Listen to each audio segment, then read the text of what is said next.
This Bellator 174 interview with Fernando Gonzalez was recorded February 21st, 2017. Steve Jewin, MMA Mania. Can you hear me, Fernando? Yeah. All right, great. We have Steve Jewin on the line. Go ahead, Steve. Fernando, it's good to talk to you again. How are you doing today? Oh, I'm good, man. How you been? I've been fine, and I'm really looking forward to your next fight here with Brandon Girtz. And I've got a theory about your last fight with MVP, but before I espouse my view, I want to get yours on what you think went wrong in that fight. To be honest, just got a bad call. You can't really go off of what the judges are gonna how they're gonna see the fight. But I felt I won the fight. The only thing that I felt that I had a little bit off in was the first round, where I had to get my timing down a little bit from the long layoff that I had, about 9 months off. So, but even then, I felt I still outlanded him in the scoring in that first round, but it looked a little sloppy. But I still felt I won the fight. To me, it wasn't necessarily even the judging. That could have been an issue in and of itself, but watching the fight and covering the fight for MMA Mania, I got this feeling that MVP was a little bit intimidated, and he didn't really want to risk himself by getting into range with you. It seemed like he wanted to stay on the outside. Well, really, I kept it on the outside. Most guys, they try to pressure and get to him, and he's a counter puncher, that's his style. He likes to counter, but I knew that, so I knew if I stayed at the end of his reach, it was going to force him to either have to commit like how he did with Rudy Bears and those guys, and I'd be able to catch him. I did actually crack him a clean shot in the first round, and after that, he didn't want to come forward, so he said I didn't have power, but I know he tasted that hit, and after that, he didn't want to commit no more. He was trying to content himself with getting a technical points decision, but that almost backfired on him. Well, for sure. Everybody saw, he wasn't, if you really didn't listen to the commentary and you actually saw the strikes that were landing, they were pumping him up on his dancing. He was wiggling and shaking his legs, but wasn't landing anything. I blocked pretty much all his strikes and I landed my kicks. And like I said, it wasn't as impressive. You want to throw your hands as much as you can, but I knew my legs are going to be longer than my hands, so I knew that's what I was going to be able to connect the best with and to neutralize his strikes, because since he throws from his waist, if I kept the high kick on top of him, it'd make it really difficult for him to throw that punch. Like you said, he was doing a lot of dancing and shimmying and maybe not nearly as much fighting. Is that really frustrating when you get an opponent who would rather showboat than actually go out there and perform? It is, but at the same time, like I said, I can't say what the judges are seeing, but obviously the crowd saw what I saw, and that, I was doing the majority of the work in that fight to make it a fight, and, he really just wanted to keep it at the jab, which I defended almost everything he threw at me. But yeah, that's where I thought I won the fight, but I knew the long layoff would hurt me. Had I pressured a little bit more and threw a lot more leg kicks, it would have slowed him down for that third round where he was running for dear life, trying not to get knocked out. But I think if I would have had a little bit, where my timing was better, I would have been able to throw a lot more leg kicks to him to slow him down for the third to put him away.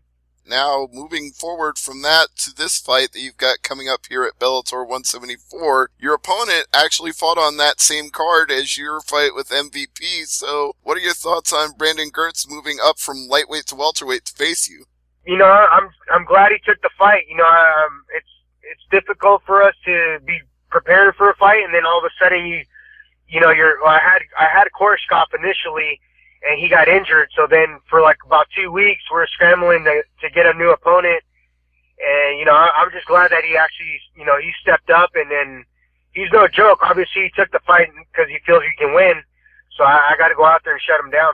I also find it's an interesting situation for him, and something that I'll address to him later, that you both come off of this Bellator 165 card where things didn't go your way with the judges and have a chance to redeem yourself by fighting each other, but at the same time, this is your weight class and he's coming up, and yeah, he's doing a solid for everybody by filling in for Koreshkov, but that's got to be a really dangerous proposition for him to go up in weight. I think so, but I don't think it's really going to hurt him. He was actually, he was calling out Derek Anderson to get on this card. So he's been training. I know he took it on short notice, but he's been getting ready. So I'm not underestimating him one bit. He's a big 155er. So he probably cuts from anywhere from 180 to 185. So I don't think the size-wise is going to be a big difference, just because realistically, I should be fighting at 155 for my height-wise, But I like 170. I don't like making big cuts, so I think we'll be pretty evenly matched in the fight, and I think it's going to be an exciting one because we both like to throw and at a fast pace. I wouldn't say that you're naturally 155 because you won 5 in a row at 170. So even if you could get down to 155, it doesn't seem like that's actually in your benefit, because having to make a smaller cut and having more power is actually good for you at 170. Yeah, I mean, the reason I keep winning is obviously I'm skilled. I have the skills to perform at that weight, but yeah, I know if I eventually make the drop to 55, it's gonna be a great move for me. But like I've told my coaches or my friends, training partners, I'm gonna stick it out at 170, and I don't feel like I've lost the fight yet. So I'm just gonna keep at it until that changes or until I get my title. I want to get that welterweight title. Yeah, it's hard to even view that MVP fight as anything that should be considered a setback, given how odd the circumstances of the fight were and odd the scoring was and all the oddness of it in general. So how many more wins would it take? I know we've talked about this before. It always seems like with the number of wins you put together that it should come your way, but yet without Koreshkov, it seems like you lost that opportunity to jump to the head of the line. Yeah, I mean, I can't really, I try to stay clear of putting pressure on myself on that, because it's really going to be up to the promotion. I mean, I could have 10 wins, 11 wins, and if they don't want to give me a title shot, I'm not going to get it, So it's really, for me, I'm getting older, so the tougher fights is really what I'm looking for. Obviously, I want the belt so I get to pay, that's the main thing. But so far, they've given me everything I wanted as far as the competition. I've been fighting nothing but tough guys, and that's all I've asked for since I've gotten to Bellator, and they've granted me that. The only thing that hurts me is that if I don't have the belt, I'm not getting paid what I should be getting paid.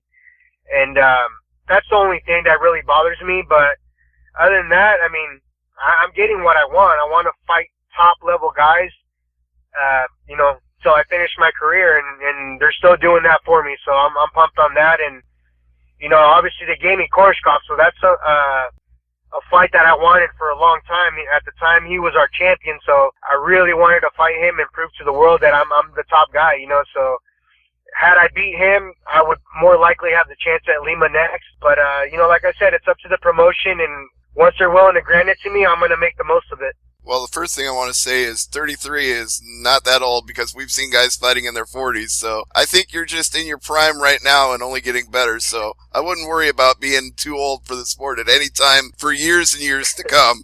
Second thing I wanted to say is, have they given you any reassurance that the Koreshkov fight will still be made at a later date? No, I think that's just going to be between, how the game's going to play out. He's on a loss. If I get this win, I'll be on a win streak. It just really depends on, they normally don't match up guys that are on a loss with somebody that's on a win. They want to continue building those guys, and then they match up the guys that have been losing, So it really doesn't make sense to take a fight on somebody that's on a loss. But like I said, if that happens to come up, I'd never say no to a fight. I love fighting top level guys, and he was our ex-champion, so if they bring it up, I definitely will take it. All right. Now back to Brandon Girtz. You've already stated that he's a tough opponent and he's a really big guy for his weight class, so it's not really a problem for him to go up to welterweight. Where do you feel he's the most dangerous? Is it power in his hands? Is it his abilities to get submissions? He's got 8 of them. Where do you think he ranks best? I think we're even. It's going to be, he comes out swinging heavy. He's good on the ground, but I think the main thing will be speed. Since he's moving up and he's, like you're saying, he's a natural lighter guy, he's gonna be faster than the guys I normally face. that's the only thing that I could see it really being a problem. But I'm well prepared for that, and I train my butt off for anybody, and I don't underestimate anybody. So I'm well prepared for what I think he's going to bring, and now just go out there and prove it. Well, for a long time when I was talking to you, it seemed like every time you were always fighting in Temecula. But the last couple of times, and this time again, you've been on the road. So how's that experience compared to not having the hometown fans when you have to take it on the road? Really the only difference is I don't get to sleep in my bed. If I'm in Temecula, I'm at home, and everything's really close for me, so I don't have to stress about anything. And I have a lot more support, with my family being around. They'll get things done for me, so I don't have to stress on it. But when I'm on the road, that's one of the main things I love about fighting is that we get to travel. I definitely want to get on some of the Italy card, or if we fought in Australia or any of these places, I would love to go. So I love being able to travel and get to see new places. And it also, it kind of takes away from the stress of making sure I don't lose in front of my home crowd, I can go out there and perform and let it all go and then not worry about anything. Well, I think the proof in the pudding of that was the fight with Gilbert Smith in this very same venue in Thackerville, because you had a tough fight, a very competitive fight, and you pulled it out in the end. So without that extra pressure, maybe that made the difference. Oh yeah, it's I don't know, it's crazy. It's just like especially out there in Oklahoma, I really love the area. It was where we were at, where WinStar's at. It's really quiet, and for a fighter, that's, for me at least, I love being able to kind of have it die down a little bit, all the noise, and it made for a great fight out there. And I'm looking forward to going out there and representing again my school and my team, and just experience what I did last time and get another win. The fans should already know you by now. It's the same fans will be coming to the WinStar that saw you the last time. So you may not have the hometown support, but you'll have the crowd support from people who know the Menifee Maniac. Oh yeah, man, they were awesome too. They're I took a bunch. Of all the places, I think that's one of the biggest, or the venues that I've taken the most photos of people. It was really cool. Everybody was pretty much are big fans of MMA, and they're just they're pumped on the fight, man. So that motivates me to get out there and give them another good show. All right. Well, another good show is what we're looking forward to here. March 3rd, Bellator 174. Fernando Gonzalez taking on Brandon Girtz. And as I always like to do before I wrap up with you, I want to give you this time to thank teammates and sponsors and anybody else that you want. Yeah, I'd like to thank my sponsors here at CBAC. My recovery, man, it's been crazy. You have to crunch into different training camps at once, and CBAC's taking care of me with my recovery and letting me transition properly. SoCal Fresh, who's gotten my diet down to a T where I barely have to cut any weight, and just get out there and pretty much perform. That's a big, mind thing. It's a game changer for me when I don't have to stress on making weight. And my chiropractor, Dr. Toy, chiropractic, who's been with me since I'm in 10th grade, and been obviously any little injuries here and there, he sets me back in place. And with those three on board with me, I feel like I'm pretty much unstoppable right now. So I feel great going into this fight, and I want to thank my other sponsors, Heritage Tattoo, Esparza Plastering, Active Star. Those guys have been with me since I've started. So I'm pumped, man. I'm excited to get out there and perform again. And my training partners, Isaiah Alvarado, Tom Galicchio, Ricardo Benuelos, and Devin Ochoa. These are the guys that have been helping me get ready, prepare for Korshkov and for Brandon. So thanks to those guys, and it's time to go out there and perform. That's right. And I'll throw out one more plug for you as well, at Menifee Maniac on Twitter, or as it says, if you ain't as hungry as me, get out of my way. So Brandon Girtz better get out of the way coming up here at Bellator 174. Yes, sir. All right. Fernando, thank you so much for the time, and have a great fight. Right on, brother. Thank you. And thank you, Dan, as well. Yep. Thank you, Steve.